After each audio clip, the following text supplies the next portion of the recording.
Major events like the Super Bowl and the Olympics come with major cyber risk. For TechRepublic and ZDNet, I'm Dan Patterson with Emy Donavan. She is the head of cybersecurity for Allianz Global and Corporate Specialty. Emy, it's one thing to say that major events like the Olympics and Super Bowl have cyber risk, but can you help us understand the particulars, the specific types of threats and security measures taken during these events? Sure. I think that it's really interesting. You've got physical security issues potentially associated with ticketing. You could have malicious actors try to mimic the ticket information so that they can gain access to events in areas where they're not necessarily supposed to.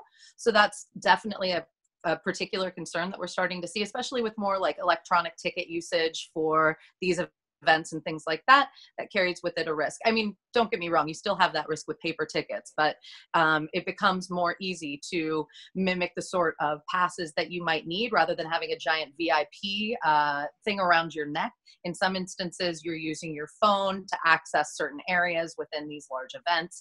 So that can be particularly a concern around security. But additionally, we have a ton of issues where you'll see clients concerned, and this is clients who are giving large events, large scale events, whether that be the Olympics, the Super Bowl, it could be last week at the Grammys, or even, just large music events and things like that. You see some very similar sorts of concerns where you could have someone wanting to just take down the event to cause general malicious mischief, right? To make it so that no one can watch at home. That can create, income loss around the advertisers that are using, the Olympics or the Super Bowl as a venue, which can create real costs for the promoters and the committees that put on these giant events.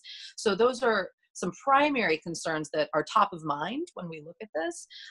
We can see potentially, broadcast disruption around, among other things. And then when you go specifically to not so much the Super Bowl, because they've got referees and they can re-examine tape and things like that. It's less concerning than with the Olympics, where you could find yourself in a situation where someone wanted to rig the game for a particular contestant or otherwise. It's interesting, since Russia won't be officially sending delegates in the state capacity.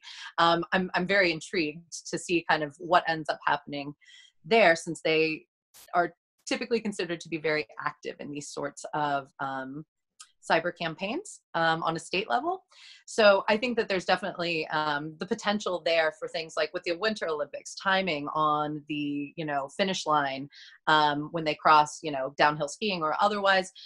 If those sorts of things got tampered with, it wouldn't do anything other than give the gold medal to the wrong person, but it could potentially be something that people would want to kind of focus on and see if they could make change to, even if they didn't have a reason, just to see if they could in some instances, Emy, take us behind the scenes. What are some of the security protocols and infrastructure that major events like the Olympics and Super Bowl use to fend off the types of attacks you just described? I mean, I should say that I'm not specifically involved with either the Super Bowl or the Olympics in terms of the Olympic Committee individual security controls that they have in place. I can definitely make assumptions. Yeah, just broadly. Yeah, sure. So one of the things that we really see would be the security of the internal network. So let's start with the Olympics, right? The security of the internal network and what sort of IoT devices they have to capture these, finish line type times and things like that, to make sure that there's not necessarily a significant amount of external vulnerability. So keeping that behind firewalls, making sure that it's not accessible through, outside servers in any sort of way, and really managing that on site. That creates some additional perils potentially, because then you lose some of the redundancies of having, additional network kind of support. But those are the general controls I would expect around the sportsman-like activities associated with these.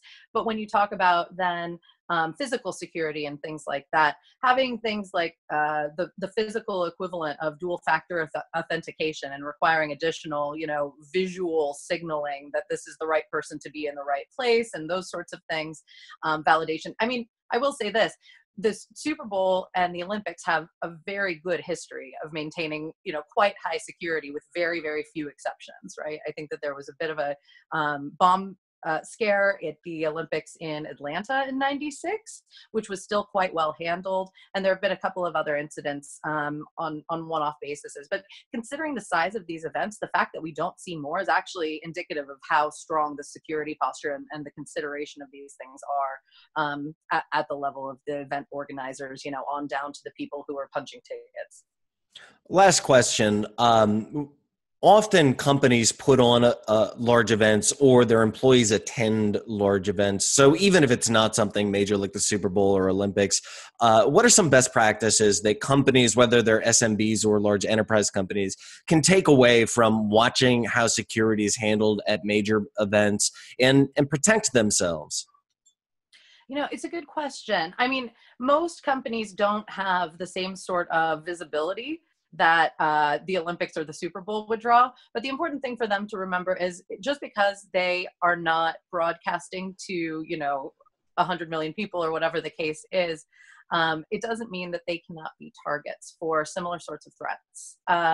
In terms of ransomware events that could just lock up all of the systems and make it so that they can't function in their daily activities, which would be similar to if they put a ransomware sort of event on, all of the timers and different functions that are necessary for, conducting the races and different competitions.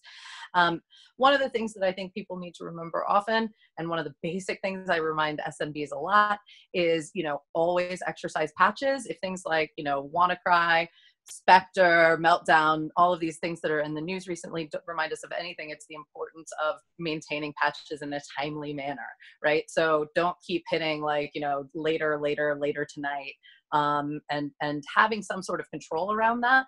I think SMBs especially can have a real benefit from just electing a forced restart after 2 delays, right, on all of their endpoint devices. Those sorts of things can make real differences, because at one point, I'll tell you on a very honest personal level, I have been, very tempted in the past to just keep hitting delay, because I'm on the phone, I'm doing an interview with you, I'm doing whatever.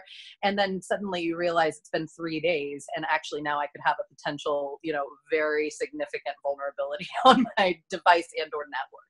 So that's kind of the low hanging fruit. It's something that I think a lot of SMBs don't realize is, malicious actors can just troll the web and find which companies have and which networks have these sort of vulnerabilities. So they don't ever have to have heard your name before. You don't have to be the Olympic Committee. You don't have to be the NFL for people to want to target you. They'll just know that they can take advantage of your network, and so they do it.